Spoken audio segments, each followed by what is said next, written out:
for people coming to hear what the Namibian oil and gas sector have to say.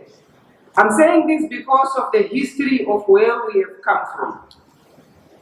We have drilled at least 30, close to 37 dry wells.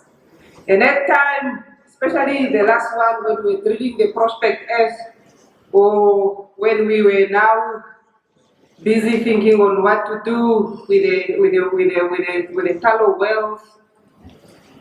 Whenever the results come out negative, you always have a very difficult position to make in terms of making the case to the world that indeed Namibia does have oil and gas accumulation.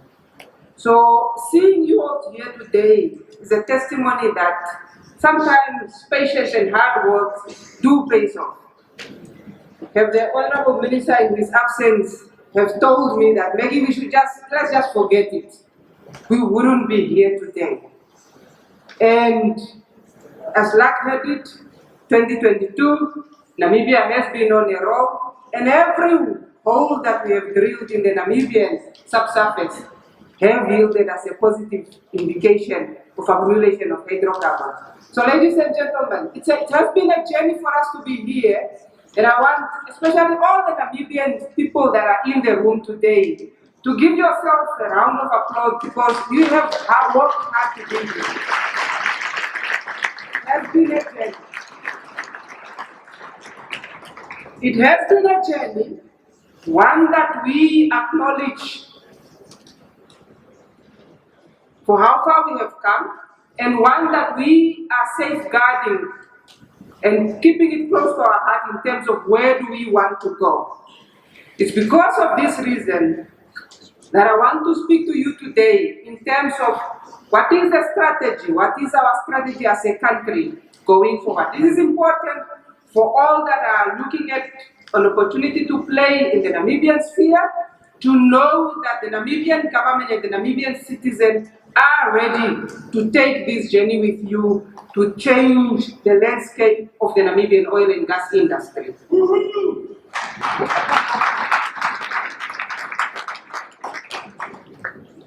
In terms of the oil discoveries, I think I don't need to labor much on the point.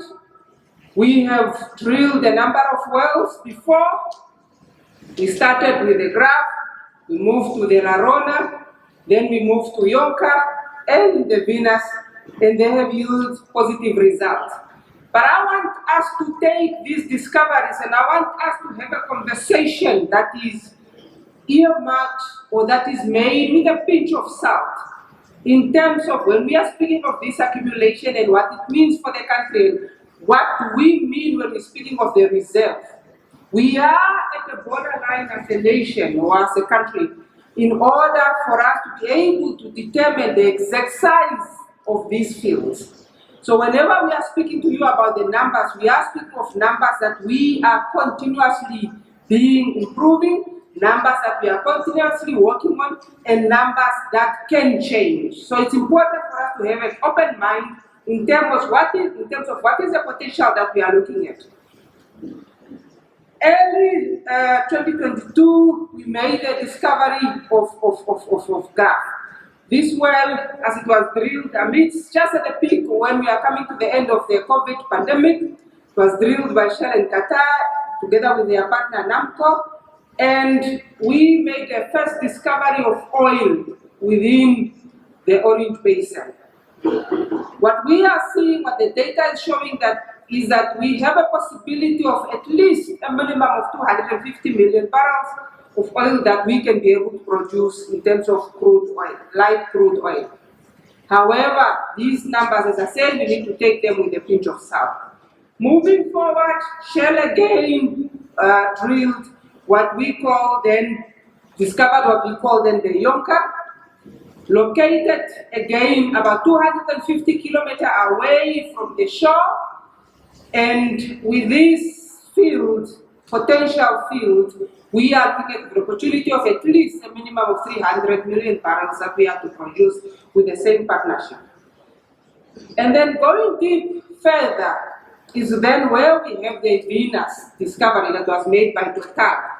With the Venus discovery, it's located at close to 300 kilometers from offshore.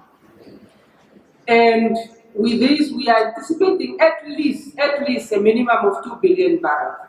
But as I said, there is a need for us to always have a caveat until when we have all the data and all the information that we have received.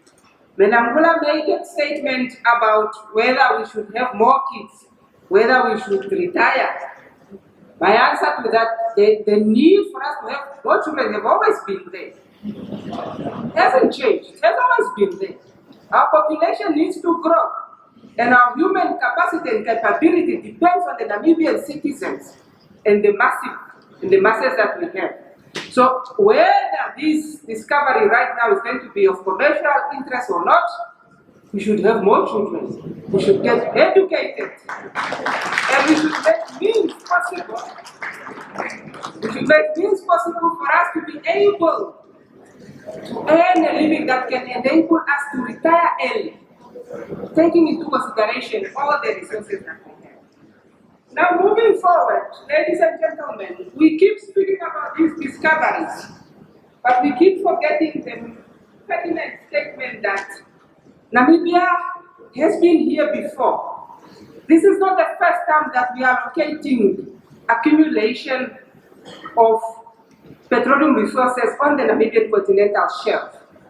In 1974, when the first well was drilled in Namibia, a discovery was made for what we call the Kudu gas field.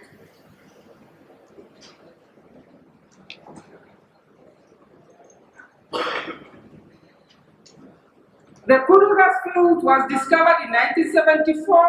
It has an accumulation of 1.3 TCF of natural gas, which is dry gas, and it is still available and located within the Namibian subsurface.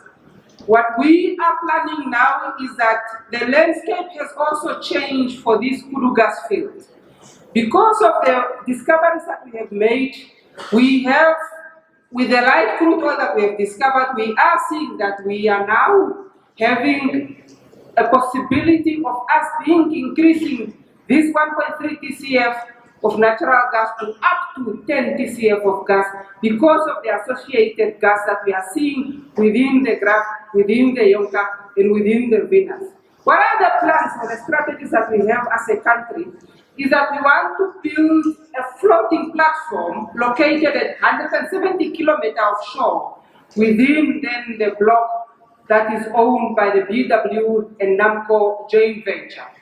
With this floating platform, we are then going to build a pipeline that is going to move the gas from the offshore, from the field, to Luther's Bay in a point called Elizabeth Bay, where we are going to put up a power barge that is going to convert the natural gas that we produce into electricity.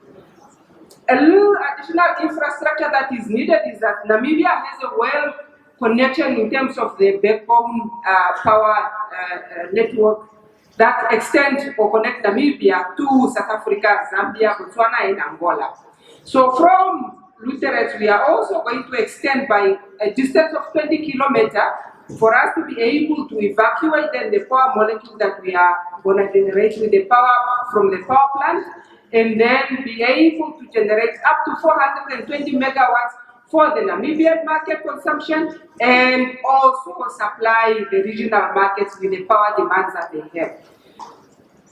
With that, Kudu, our animal, has refused to die, and more life keep being pumped into it. We therefore call upon you to say, look at the Kudu project now with a new vision, with a new lens, with a new opportunity, because now, because of the additional gas reserve that we have had, it's now a project that is backed by infrastructure. It is also natural gas, as the minister has been saying, is a clean energy source. With the production of electricity from natural gas, we are therefore able to provide an energy transition solution and being able to lower our carbon emission as a continent and also as a nation. With this, I know that within the energy mix, we are driving towards utilizing all the energy resources that we have in the country. This we have embarked in the National Integrated Resource Plan, but there is a need for us to have a base load power. And Kudu is the only solution that can give us base load power, and only with base load power you are able to industrialize as a nation. Ladies and gentlemen, when we are searching for these resources, we are looking at an opportunity for us not only to have our lights on, we are looking for an opportunity for an industrial nation. An industrial nation will therefore be built by making sure that we provide power that can be able to drive this industry. With that, it also then provides an energy security for the region. The SADC region, as you know, the power deficit that we are experiencing, everybody can see it, and therefore this solution will be, this project will then give a solution not only to Namibia, but especially to South Africa, Zambia and Zimbabwe, and also other countries who are experiencing load shedding currently. So it's a sound investment in terms of the upstream and the downstream, and we therefore welcome you to participate in this project. In terms of the journey to production, I wanted us to be aware of the timelines that are involved. When we are making our plans, when we are building our national development agendas, we should be cognizant of the timing that when can we possibly be able to see this first oil. It's not a pipe dream, it is a reality, but it's a reality that is very much dependent on the time factor. We are today at a stage where we only have the discoveries. Right now,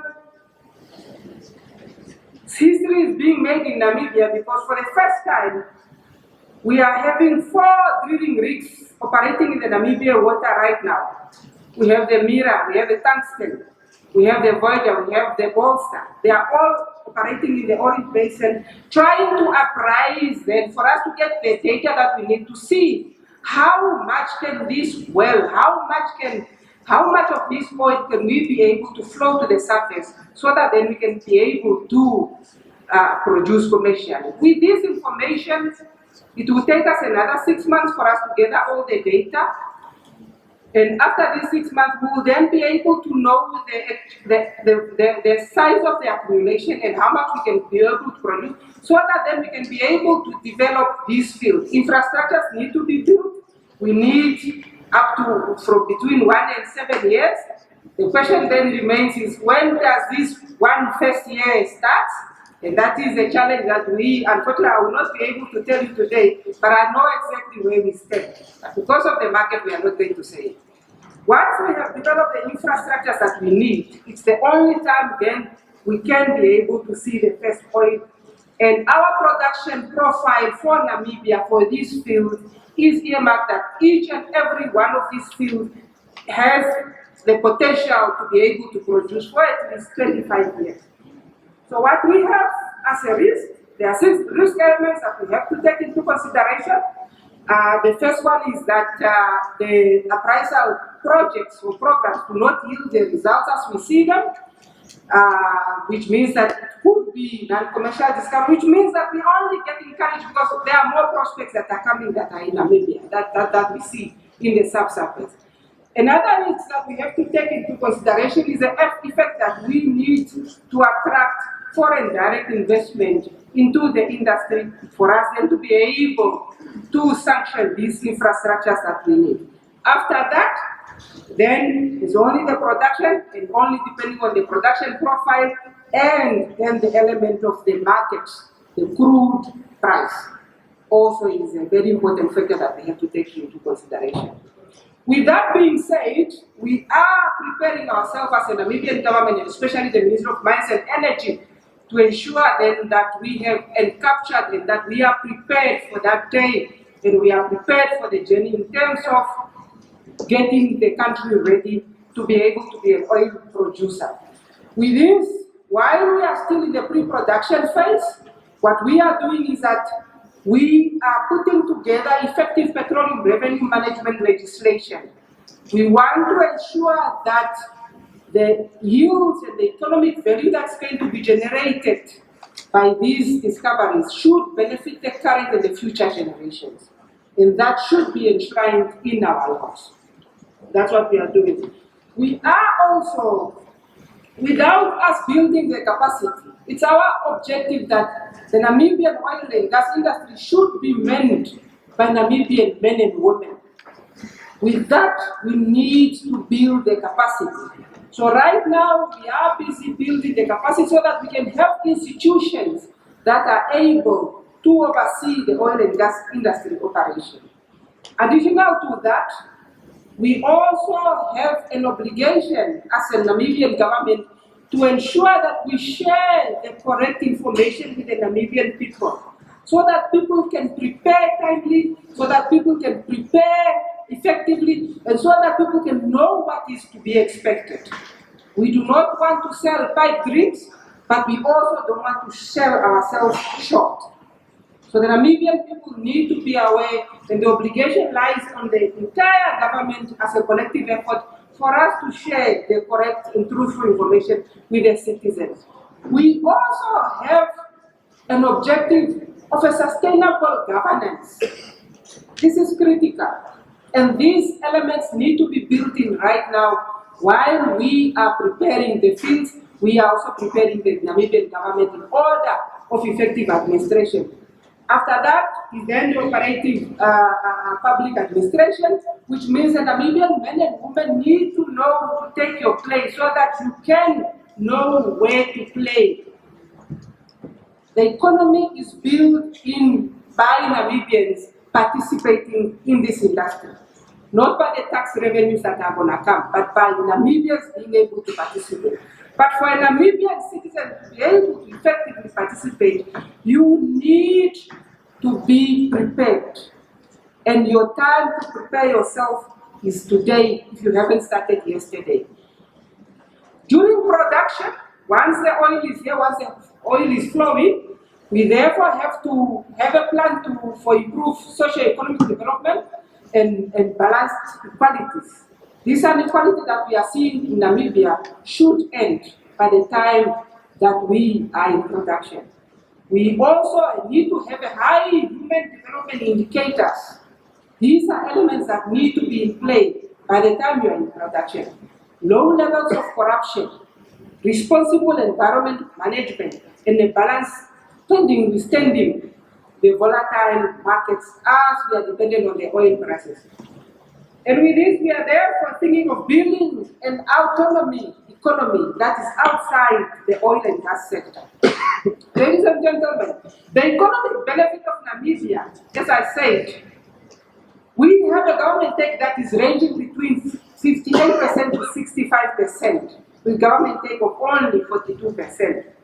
But your benefit and then for you to be able to build the economy, we therefore need to focus on what we call the local content. The local content, with the local content, we have the local content policy that has been established. My colleague Carol McLeod will give you a deep dive tomorrow in terms of the provisions of this law. But what we need to know, what I need you to know right now is that while we are servicing the exploration sector, there is a lot of value that is being generated that is available for Namibians to participate. Within the petroleum agreement, we have a clause where Namibian goods and services are mandatory as part of the inputs into the projects. Namibian men and women take your place and provide service to this industry because that service is required out of you as we speak right now. Now, in terms of the future potential, I've told you that we have only begun to scratch the surface with the Orange Basin. We have de-risked the Orange Basin, but what you can see there is a whole entire 1,500 kilometers of offshore distance, whereby we have prospects that are mapped that are waiting for the drill to be dropped. for us to be able to discover more resources. Onshore, there is a number of plays that we are also seeing that are also waiting for you to be able to uncover. With that, the opportunity for more success, we continue to gather more data, we continue to evaluate the subsurface, and we continue to see more information that can enable us to be able to even make more prospect data even bigger than what we are seeing. So what we are waiting for, what we are planning for, is looking forward into a futuristic opportunity whereby we are going to make use of all the infrastructures in Namibia. There is ample volume of natural gas that we are seeing in the Orange Basin. There is infrastructure that is going to be built that is going to bring the green hydrogen to shore in Luthereth for us to provide to the market. We therefore have another opportunity for us to produce blue hydrogen, utilizing the natural gas and then being able to ship this to the market going forward. With that, ladies and gentlemen, our strategy is therefore that we are forging ahead, irregardless of what we are being told about the energy transition. We have a formula and we have a solution for that energy transition. Namibia, being a latecomer and a late boomer, means that we are able to take into consideration all the innovation, all the technologies that the industry is offering, so that when we are designing our field development plan, they are being built with low emission, even zero emission. We have the possibility of doing that. So with that, we continue to explore for more hydrocarbons location offshore and onshore Namibia. We are cognizant of the value of the environment, and this is the obligation that we put forward to our partners that are coming in Namibia, that we must ensure that we safeguard the Namibian environment. And with this, we are also cognizant of the energy mix and the potential that we have, and we are putting plans ahead so that we can utilize every bit of energy resource that we have for the betterment of Namibia. With that, as we forge ahead, we therefore welcome all the new entrants to ensure that we take on board the Namibian people in terms of local content participation. Local content is a must. It is a must in Namibia.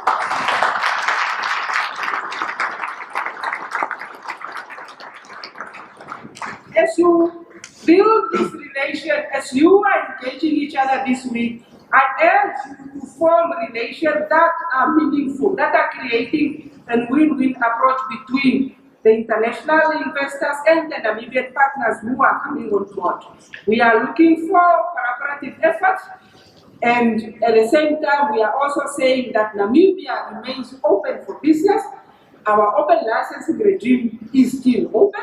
So new licenses and new applications must come in for you to be able to still continue to help us explore for that elusive black gold that we are looking for. On that note, ladies and gentlemen, I thank you.